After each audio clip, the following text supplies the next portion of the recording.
Deuxième partie de Politicien, votre rendez-vous politique. Nouvelle invitée m'a rejoint, Claudie Sia. Vous êtes journaliste. Au fond, je ne vous présente plus. Vous avez, d'une certaine manière, provoqué ce que j'appellerais une insurrection des consciences. Et ça a donné lieu à une manifestation, une grande manifestation, ce samedi 18 novembre, devant la représentation diplomatique de la Libye. En France, vous êtes un homme révolté, indigné. Merci. Merci d'avoir accepté notre invitation. Merci de me recevoir. Et mes deux autres invités sont restés avec moi, Patrick Mbeko, géopolitologue, et Brice Nzamba, avocat, analyste politique. En 2011, la France et avec elle l'OTAN ont voulu sauver Benghazi, éviter le bain de sang à Benghazi. Et en bombardant la Libye, ils l'ont désintégré et transformé en une poudrière où prospèrent désormais des activités de grande criminalité. De la stabilité à la poudrière, c'est un sujet de la rédaction signé Ibrahima Dioumaba. L'instabilité politique de la Libye occupe l'actualité depuis la chute du colonel Muammar Kadhafi en 2011. En 6 ans, ce pays est devenu une plaque tournante du terrorisme et de l'immigration clandestine. Jadis connu pour sa stabilité et la floraison de son économie, la Libye préoccupe les Africains au plus haut niveau et c'est l'intervention de l'OTAN qui est pointée du doigt. Il serait remarqué qu'à Deauville, au G8, le président Issoufou et moi, nous avons mis en garde les grandes puissances. Nous avons dit de ne pas intervenir en Libye.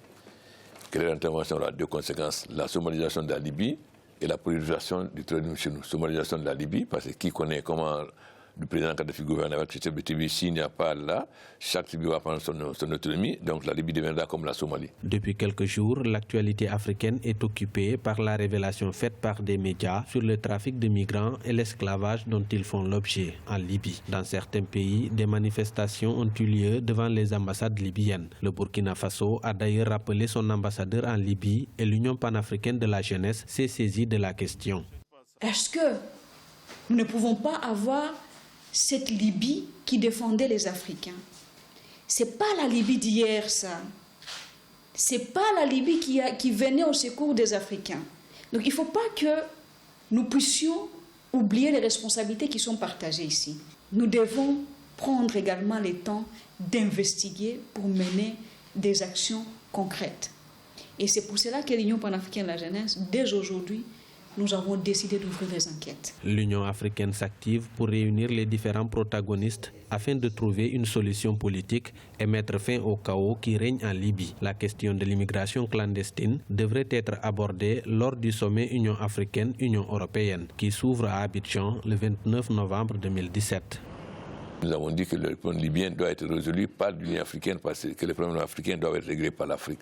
C'est pourquoi aujourd'hui nous continuons notre travail pour que nous ayons la possibilité de réunir toutes les forces libyennes, les partis politiques, les chefs de tribus, etc. pour mettre en place un gouvernement d'union nationale qui va organiser des élections. Mais vous savez très bien qu'il y a beaucoup d'intérêts en jeu en Libye et qu'il y a beaucoup d'interférences.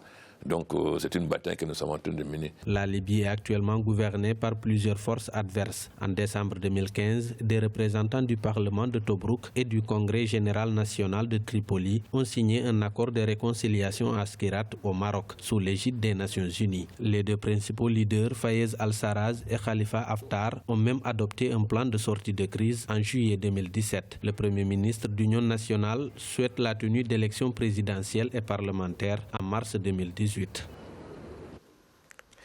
Alors, Claudie Sia, avant de revenir sur les responsabilités extra-africaines du drame libyen, je voudrais vous poser une question sur les marchés à esclaves en Libye.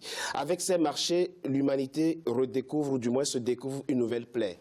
Et cette plaie vous indigne, vous révolte, et vous teniez à l'exprimer. Il n'y a pas de nouvelle plaie. L'esclavage n'a jamais cessé en Afrique, que ce soit en Afrique du Nord, ou en Afrique subsaharienne et d'une autre façon. Vous savez, sur ce plateau, je suis le seul dont le peuple est né dans les fers de l'esclavage, puisque je suis un Afro-Caribéen de la Guadeloupe, et que cette histoire de l'esclavage, cette violence de l'esclavage, je la ressens dans mon corps, dans mes tripes chaque jour. Les gens ont du mal à l'imaginer, sauf ceux qui, comme moi, peut-être viennent de ces populations-là.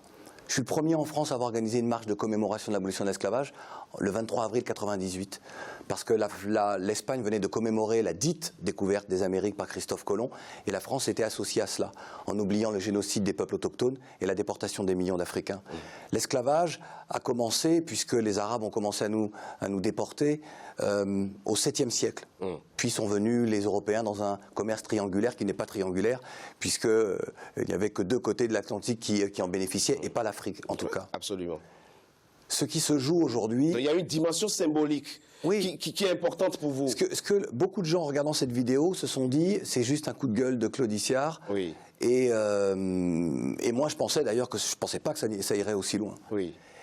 Mais en faisant cette vidéo, je savais quelle était sa charge émotionnelle. Pourquoi ? Parce que dans mes propos, dans mes mots et dans mon indignation, je vais en réalité bien au-delà de ce qui est en train de se jouer là, de ce drame. Alors certains s'étonnent en disant, je vous ai entendu tout à l'heure dire oui, mais tout le monde savait. Moi, je crois qu'il faut qu'on sorte de la logique des sachants, parce qu'il y a des gens qui ne savaient pas, ou parce qu'ils sont mal informés, ou parce qu'ils ne veulent pas savoir, ou qu'importe la raison. On est dans des temps médiatiques, nous sommes là dans un média important qui permet à celles et ceux qui nous regardent de comprendre le monde et de comprendre l'Afrique. En tout cas, la grande masse ne le savait pas.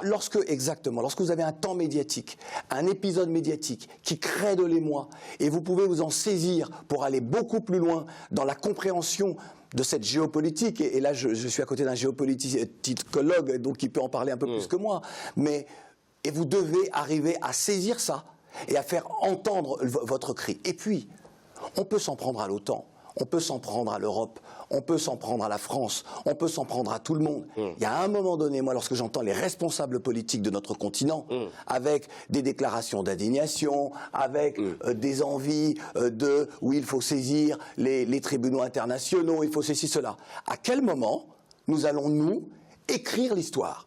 À quel moment nous allons nous décider de ce qui est bien ou de ce qui est mal? Moi, si j'avais été président d'un pays, non seulement je convoquais l'ambassadeur de Libye, mais je le renvoyais, je rappelais mon ambassadeur, j'envoyais un avion pour aller chercher mes ressortissants. Mais surtout, j'aurais mis en place des politiques qui auraient empêché mes jeunes de partir. Je leur aurais donné du travail. Mais nous savons qu'en amont, il y a quoi? Il y a une forme de... et puis j'en aurais terminé, il y a une forme de néocolonialisme qui ne dit pas son nom, avec des accords de décolonisation qui enferment, qui nous emprisonnent. Et nos chefs d'État ont peur de dire à leur population, voici les accords de décolonisation, nous sommes pieds et poings liés. En tout cas, le Burkina Faso a déjà rappelé son ambassadeur en Libye. La Côte d'Ivoire prend déjà des mesures, a même déjà pris des mesures pour rapatrier ses ressortissants qui sont en Libye. Mais dites-nous, Patrick Mbeko, Claude Issiard l'a dit, on peut s'en prendre à la France, on peut s'en prendre à l'OTAN, mais le fait est là, la réalité est là, ce sont nos frères qui sont là maintenant et qui souffrent. Mais dites-nous, dans quelle proportion devons-nous interpeller la responsabilité de l'OTAN et des pays qui ont contribuer à la dislocation de la Libye? Moi, je pense qu'il faut très rapidement. Il y a plusieurs étapes. Et quand je disais d'ailleurs que tout le monde le savait, je parlais des chefs d'État parce que c'est ça que vous parlez. Les populations, je peux comprendre que les gens ne savaient pas. Et puis souvent, on l'a remarqué avec les réseaux sociaux, il y a aussi cette tendance à faire. Il y a beaucoup de spectacles avec les réseaux sociaux. Ça, c'est une réalité aussi. Parce qu'on a. Mais c'est l'époque, vous voyez. Exactement. On a beaucoup parlé quand même de cette affaire des Noirs qui étaient martyrisés en Libye et les gens n'ont pas beaucoup bougé. Et il n'y a pas que la Libye. Il y a beaucoup de pays africains, il y a des problèmes et les gens ne bougent pas. Absolument. On attend, les gens ne bougent pas. C'est-à-dire que quand il y aura un reportage, les gens vont bouger. C'est une réalité que l'on observe. Donc, je suis d'accord avec Claudie quand il dit qu'il y a une responsabilité à prendre. Et cette responsabilité, écrire l'histoire, c'est aussi faire comme Cheikh Anta Diop l'avait dit, ne pas chercher à ce que la vérité ait une couleur. Vous avez une vérité, vous vous saisissez de cette vérité-là et vous avancez. C'est ça aussi. Alors aujourd'hui, l'un des problèmes qui se pose en ce qui concerne la Libye, c'est vrai, on peut parler contre les chefs d'État africains, mais nous savons aujourd'hui aussi que la plupart de ces chefs d'État africains ne nous représentent pas. Ils représentent les gens qui les ont placés là. Est-ce que vous avez vu les Angolais là-bas? Avez-vous vu les Sud-Africains là-bas? En Libye? Bon, c'est vrai que de l'Afrique du Sud à Tripoli, attention, le chemin est long quand même. c'est possible. C'est possible. C'est possible parce que les gens, quand ils sont déterminés, ils vont très loin. Bien sûr. Absolument, on est d'accord. Alors, il y a un problème de gestion au niveau des États africains, de gouvernance. Mais on ne peut pas escamoter les causes profondes de cette réalité-là. Parce qu'on a quand même vu, il y a des États, moi je viens du Congo, là, un pays où il y a eu combien? 6 millions de vies fauchées. 6 millions. Je dis bien 6 millions. Essayez de vous dire que le Congo-Brazza, le Gabon et la Guinée ont disparu comme ça. Ça, c'est le Congo-Brazza. Et ça continue. On n'en parle pas. Il y a une responsabilité tant au niveau africain, mais aussi à l'extérieur. Et la responsabilité extérieure est beaucoup plus importante. Parce que si on n'avait pas déstabilisé la Libye, nous n'aurons pas eu ça. Nous n'aurons pas eu la déstabilisation du Mali, qu'on semble oublier. Nous n'aurons pas eu la déstabilisation du Sahel, puisque cette région-là est polluée par des groupes armés de toutes sortes aujourd'hui. Mais on l'a vu, vous êtes géopolitologue, vous avez entendu le président Alpha Condé dans l'élément qui est passé, il a dit, nous étions contre les bombardements. Exactement. Nous étions farouchement contre cela. Il y a une chose qu'il faut dire. Il y a une chose qu'il faut dire. Les chefs d'État africains étaient contre le bombardement de la Libye. Et si moi, j'étais chef d'État africain, j'allais aussi prendre mon courage et agir contre les puissances occidentales. Parce qu'on ne peut pas... Ça nous fait deux candidats sérieux et crédibles au poste de président. Mais ça veut dire quoi concrètement? Ça veut dire que nous devons être prêts aussi à dire nous allons rompre nos relations diplomatiques avec vous. Puisque de toute façon, est-ce que nous gagnons quoi? Que gagnons-nous dans nos rapports avec l'Occident? Rien. C'est ça la vérité aussi. Nous ne gagnons pas grand-chose, à part ce qu'on appelle aide qu'on nous jette un peu comme des chiens. C'est ça la vérité aussi. Alors l'Afrique aussi doit devenir responsable au niveau interne. Parce que parfois, il y a des déstabilisations qui se font dans nos États à l'interne, où des chefs d'État jouent le rôle de sous-traitants des intérêts étrangers pour déstabiliser leurs voisins. Vous voyez, le problème est beaucoup plus complexe. Parce que quand vous rentrez dans l'arène géopolitique, ça devient très complexe. Absolument. Alors vous avez des responsabilités tant sur le plan interne qu'externe. Et parfois pour... essayer de juguler tout ça, c'est assez complexe. Mais la chose la plus importante, c'est au niveau des populations africaines. Cette conscience historique qui s'est installée, qui va permettre aux populations africaines de se prendre en charge. Parce qu'aujourd'hui, ce que l'on constate, c'est qu'il y a un réveil. Et il faut travailler dans ce sens-là, pousser pour qu'il y ait des changements profonds. Il faut que les chefs d'État, et il a dit une chose qui est très importante, c'est que les chefs d'État africains ne s'en remettent pas à leur peuple. Alors que s'ils s'en remettaient à leur peuple, leur peuple deviendront leur bouclier face à des émissions étrangères. Ce qui n'est pas fait aujourd'hui. Brice Nzamba, curiosité de l'histoire, les Européens se frottent les mains en ce moment. Ils disent, ils commencent à comprendre, mais c'est très bien. Si leur mobilisation peut faire qu'effectivement, on ne soit plus envahi, ce serait très bien. Et comment devons-nous aller au-delà? Parce que n'oublions pas qu'au départ, il y a cet accord avec Kadhafi qui consistait à sous-traiter la question des réfugiés en Libye. Ça a été une erreur?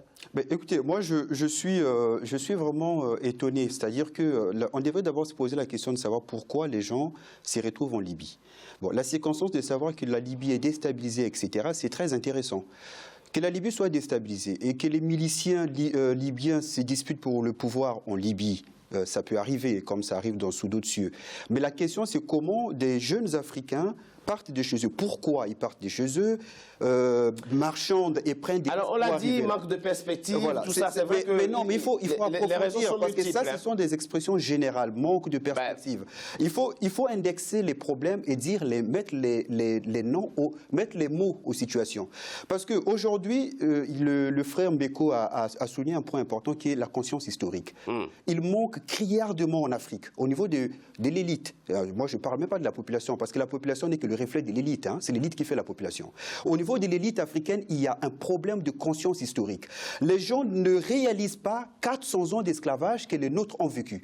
Les gens n'ont pas conscience des causes qui ont généré ça. Et parce qu'un peuple qui n'a pas conscience de son histoire est condamné à revivre cette histoire. Et ce n'est pas que des mots. On est en train de vivre ça au quotidien. Voilà. Ça, c'est le premier point. Le deuxième point, il y a des prospections qui sont faites dans des cercles de réflexion occidentaux sérieux qui disent que en 2040-2050, la population africaine va constituer 50% de la population mondiale. Oui, soit 2,4 milliards. Voilà, ça c'est 2050. En 2300, ça c'est des projections encore plus loin, parce que ces gens-là, ils voient... Oui, c'est des gens qui voient loin, parce que nous on parle que d'aujourd'hui, demain on ne sait pas ce qui va se passer. Ils disent que 85% de la population africaine, si on ne fait rien, 85% de la population mondiale risque d'être africaine. si on ne fait rien. Pourquoi risque? Donc, c'est-à-dire que les conditions telles que le planning familial est fait en Afrique, etc., s'il n'y a rien n'y est fait pour s'opposer à cet élan-là, la population africaine ne fera que se multiplier. Alors, quand on a des hommes politiques, une élite qui est visionnaire, elle fait quoi? Elle prévoit des cadres structurels, d'abord, l'existence d'un vrai État, parce qu'un État, déjà, il contrôle son territoire. Un État s'adosse derrière une nation qui a une vraie conscience des intérêts communs. Et ensuite, il y a une vision de puissance pour se protéger, non pas seulement à l'échelle de l'État, à l'échelle de la sous-région et à l'échelle du continent. Il faut une vision. Et quand on n'a pas cette vision-là, eh ben, la nature ayant horreur du vide, on subit la vision des autres. C'est que justice. Donc, on est dans un processus où, aujourd'hui, on s'indigne, ce qui est très bien, mais s'il n'y a pas une élite qui a une vision et qui a la volonté de créer les conditions, de se donner les moyens d'assurer sa propre survie, hein, comme disait Frantz Fanon, un peuple ne développe pas un autre peuple, il se développe lui-même. Il faut d'abord partir de son propre intérêt. Ça, c'est ce qui nous manque. Nous avons aujourd'hui des chefs d'État qui ne représentent que leur clan et leurs propres intérêts. Ils n'ont aucune perspective, aucune vision pour leur jeunesse. Alors moi, je suis étonné que des jeunes qui vont se noyer dans l'océan, en Méditerranée, ou qui sont même maltraités dans des pays du Maghreb, aucun chef d'État africain ne monte au créneau. Mais c'est quand même extraordinaire. Non, mais ils sont combien? Non, il faut dire qu'à l'époque, il y a des articles concernant la maltraitance des Noirs en Algérie, où on les interdit même de prendre des bus. Quel chef d'État africain est monté au créneau pour s'indigner? Il n'y en a pas. C'est-à-dire qu'il y a une situation où on a le sentiment qu'il y a des contingences politiques qui sont mais quand on est chef, on est la question se pose. Ou alors on démissionne. Mais très rapidement, Claudie Sia, il soulève un problème, enfin un binôme, mauvaise gouvernance, population galopante. Éducation. On est dans l'éducation. C'est une problématique d'éducation. Le risque éducation des élites, et donc forcément, vous savez, lorsque vous avez à la tête d'un État des personnes telles qu'elles soient, je ne veux pas citer un pays, mais lorsqu'un ignorant dirige et ignore qu'il est ignorant, c'est le pire des fléaux. C'est le pire des fléaux. Et pourtant, il y a des pays qui arrivent quand même à s'en sortir. Vous l'avez dit tout à l'heure.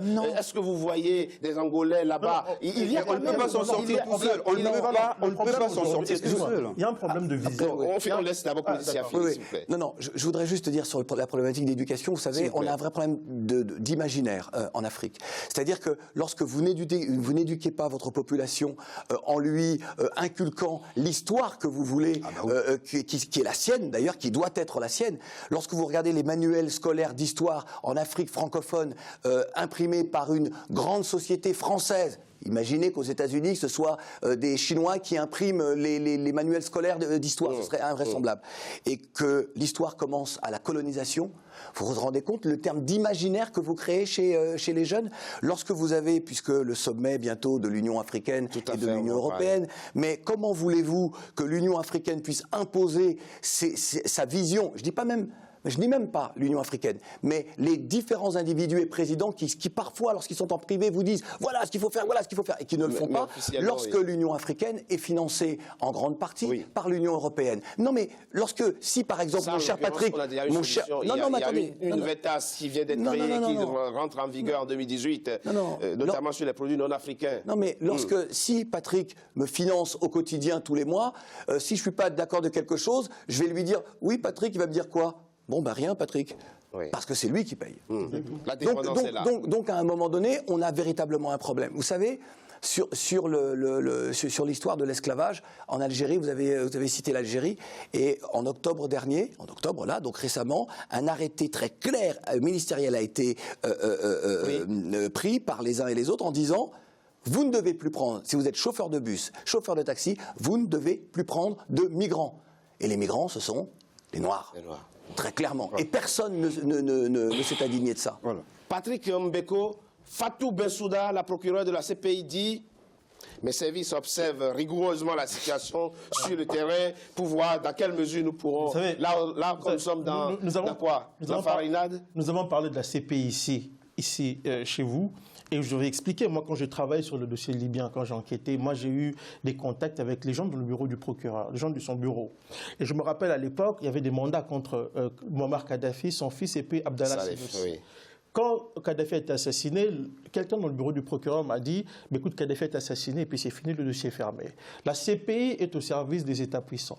On a parlé de vision. Il faut avoir une vision. Mais quelle vision? Reposant sur quel paradigme?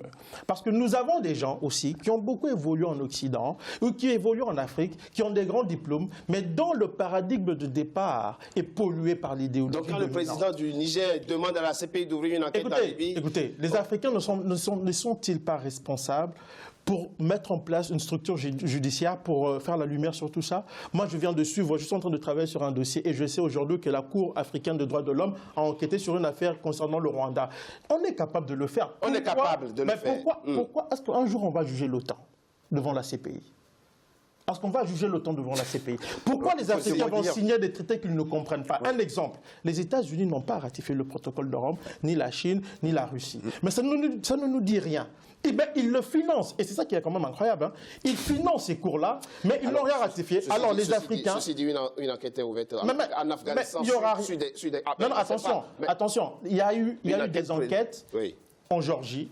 Dans tous les pays où la CPI est impliquée, ce sont des pays qui sont aux prises et qui sont au cœur des grands enjeux mondiaux, je vous ai déjà dit ça. Oui. Et quand on enquête en Géorgie, c'est parce que la Russie est intervenue en Géorgie. Quand on enquête en Palestine, on ne dit rien sur Israël. En Afghanistan, les Américains sont impliqués, mais est-ce que vous croyez qu'on va condamner un Américain? Ils ont bien dit qu'aucun militaire américain ne sera poursuivi un jour. Donc à un moment donné, il y a une responsabilité à sauf chez eux. Parce qu'on ne demande à aucun chef d'État d'aller ratifier ces trucs-là. Messieurs, je vous propose qu'on marque une coup de pause. On se retrouve dans quelques instants pour la troisième et dernière partie de notre émission. À tout de suite.